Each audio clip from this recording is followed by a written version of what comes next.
SNK Music Productions. Une vie d'un compliqué, je voulais des gros lovés, des billets colorés tout en vert.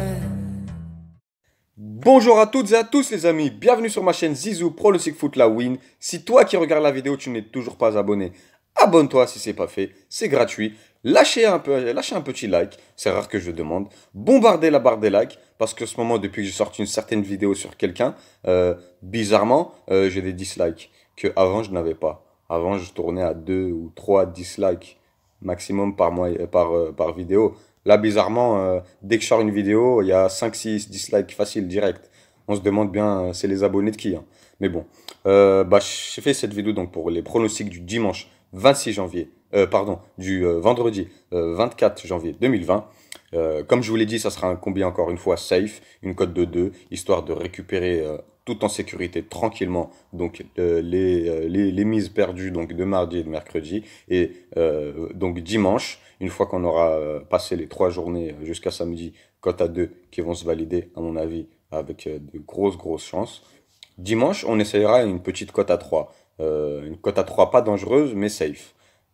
Faut se l'avouer, les amis, safe, fun, ça ne veut rien dire. Rien n'est sûr dans le foot, rien n'est fun. Il y a tous les jours des grosses cotes qui passent dans le foot. Donc, les excuses de oui, je fais un combi, les amis, c'est fun. Ça, c'est juste une excuse, histoire de prévoir pour si ça passe pas. Après, vous dites quoi? Bah oui, les amis, on a perdu, hein, mais c'était un match fun. C'était un combiné fun. Ça veut rien dire fun, les amis. Ça, c'est le langage inventé par les pronostiqueurs professionnels, mais enfin professionnels dans l'arnaque, pour mieux vous glisser les quenelles. Vous voyez ce que je veux dire? Voilà. Comme je vous le dis, tous les jours, il y a des grosses cotes qui passent. Le fun, ça ne veut rien dire. Le safe, encore moins. Donc, alors, le premier match, je vais commencer sur un match en Italie, en Serie A, où on a Brescia qui va recevoir l'AC Milan. Brescia en vraiment 19e place déjà, qui reçoit le 8e. Brescia en mauvaise forme. Ils ont recruté Balotelli. Apparemment, il sert à rien. Comme à Marseille un peu, hein. Bon, à Marseille, il servait un peu plus qu'à Brescia. Mais là, à Brescia, il sert vraiment à rien du tout. Du côté de leur dernier tête-à-tête, ça s'est soldé par un 1-0 pour l'AC Milan. AC Milan, eux, sur leur état de forme, ils sont sur 4 victoires et un match nul. Ils ont 4 incertains, dont un joueur absent, ce qui ne devrait pas leur poser de soucis. D'autant plus que Zlatan Ibrahimovic sera là encore une fois. Depuis qu'il est là, l'AC Milan respire. L'AC Milan est en train de revivre. Quand il est sur le terrain, même s'il ne marque pas, les amis, il occupe les défenses adverses. C'est pour ça que les autres marquent. Zlatan, c'est pas forcément... Tout le monde s'attendait à ce qu'il marque à chaque match maintenant. Zlatan est là. Certes, oui, il va marquer, mais il occupe les défenses. Et c'est ça qui est bon. C'est ça qui est bon dans cette équipe depuis qu'il est venu. C'est que depuis qu'il est là, les joueurs, les défenseurs sont vraiment sur lui. Et ça laisse maintenant 2 fois plus de chances aux ailiers de marquer, ou même au milieu offensif de marquer. Pour ce match-là, les amis, comme ce sera sur un combi très fun, je ne vais pas tenter la victoire de l'AC Milan. Ils ont déjà marqué, ils ont déjà gagné 2 rencontres, ou 3 là, 3 matchs d'affilée consécutifs.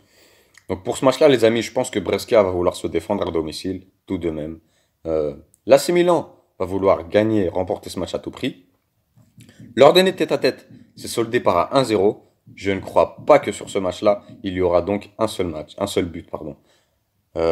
D'autant plus que l'AC Milan en 8e, ils sont obligés de tout donner parce que petit à petit, ils remontent. Et là, s'ils gagnent ce match, ils ont potentiellement le moyen de remonter à la 6e place. Si Parme fait le match nul, bien sûr. Donc pour ce match-là, victoire de l'AC Milan, entre guillemets, normalement. Mais moi, pour ce match, vu que je vais sécuriser au maximum mon combiné, je vous pronostique donc un plus d'1,5 but dans le match. C'est coté à 1,20. Comme je vous le dis, leur dernier tête-à-tête s'est soldé par un 1-0. Depuis que l'AC Milan, il y a Zlatan, ils mettent beaucoup de buts à chaque match. Donc, plus 1,5 but dans le match. Ensuite, les amis, on se déplace en Bundesliga, où on a Dortmund qui va recevoir Cologne. FC Cologne. Dortmund qui a fait un match précédent, une remontada express grâce à la rentrée de Haaland sur le terrain. Il a inscrit un triplé en quart d'heure. Magnifique Haaland. Franchement, ils l'ont pas recruté pour rien. Ça promet pour ce jour-là, ça promet énormément. Pour ce match-là, les amis, on va aller rapidement. Dortmund, euh, après donc le match nul de Gladbach, même pas le match nul, la défaite de Gladbach, euh, je pense vraiment qu'il devrait récupérer donc encore une fois les 3 points à domicile. D'autant plus que sur ce match-là, les amis, je pense fortement que Haaland sera titulaire dès la première mi-temps. Donc, à mon avis, les amis, victoire de Dortmund à domicile. Ils récupèrent les 3 points en plus. Bonne opération pour eux. À domicile, ils devraient le faire face à une équipe de Cologne qui est très mal en points cette saison en Bundesliga. Donc victoire de Dortmund à domicile, c'est coté à 1,27. Petite cote, mais normalement ça passe à 95% les amis. Ensuite les amis, on se déplace en Belgique. On a le Standard Liège qui va recevoir Oostende. Standard Liège qui sont classés 5e au classement. Oostende 15e. Niveau statistique des buts, Oostende ont inscrit 22 buts, s'en sont pris 42, alors que le Standard Liège, eux, ont inscrit 40 buts et s'en ont pris 25. Complètement à l'inverse aux statistiques.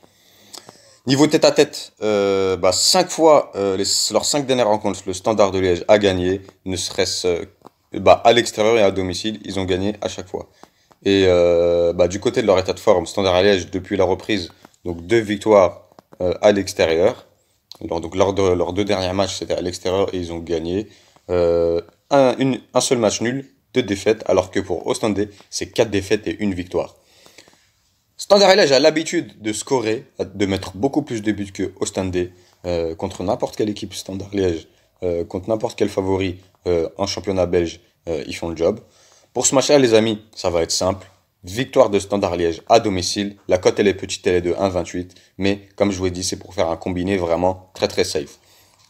Standard Liège devrait s'imposer, histoire de mettre une distance à RC Genk, parce qu'il est talonne de près, je crois, il y a 5 ou 6 points d'écart. Je pense qu'ils devraient profiter de ce match-là pour prendre 3 points et pouvoir se reposer ensuite, parce qu'ils vont pas recevoir de grosses équipes, ils vont recevoir encore une petite équipe après ce match-là. Donc je pense qu'ils devraient faire le bon calcul, prendre les 3 points à domicile face à une équipe qui va extrêmement mal. Techniquement, il y a du jeu à Standard, pas chez Ostende. Donc voilà, victoire de Standard Liège à domicile à 1,28, petite cote, mais c'est assuré les amis. Et ensuite, en dernier match les amis, on a un match en Ligue 1, donc on a Nice qui reçoit Rennes. Nice qui sont classés 11e, Rennes eux 3e, très bon classement. Nice, sur leur état de forme, ils sont sur 3 victoires, un match nul et une défaite. Et Rennes sont sur 4 victoires et une seule défaite. Du côté de leurs statistiques au but, Nice en a inscrit 29, s'en ont pris 28.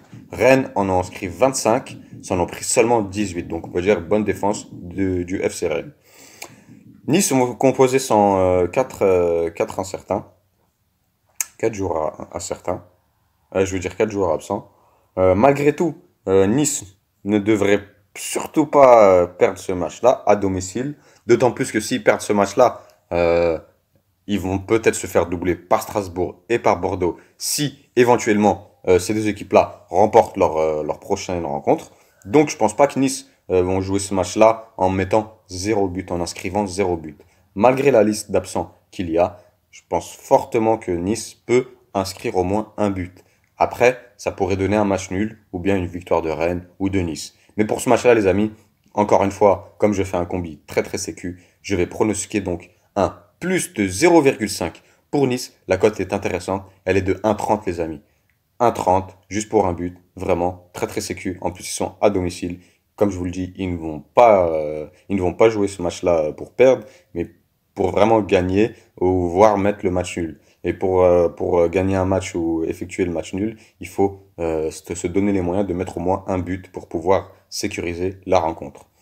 Donc le combiné de ces 4 matchs-là, qui nous fait donc une cote de 2,54 les amis, 2,54. Moi comme je vous le dis, toujours mes matchs je les joue un jour à l'avance, histoire d'avoir voilà, les cotes plus fraîches. J'espère que cette vidéo va vous plaire. Pour ma part, je vais vous laisser sur ce. Portez-vous bien les amis, portez-vous chance. J'espère que je vous porterai chance. J'espère que vous me porterez chance. Portons-nous chance. Et likez un max. Combattons le côté obscur. Tous ceux qui, les dislikes, combattons ça là. Combattons le côté, c'est le mal. Le dislike, c'est le mal. Lâchez un maximum de likes, les amis, si vous aimez ce que je fais depuis le début et si vous voulez encourager Tonton pour pouvoir me donner de la force, pour pouvoir vous donner encore des codes qui passent. Lâchez un maximum de likes, les amis. Je compte sur vous, les amis, et on se retrouve donc demain sûrement pour la nouvelle vidéo pronostic des matchs de samedi 25 janvier 2020, les amis. Ciao, ciao!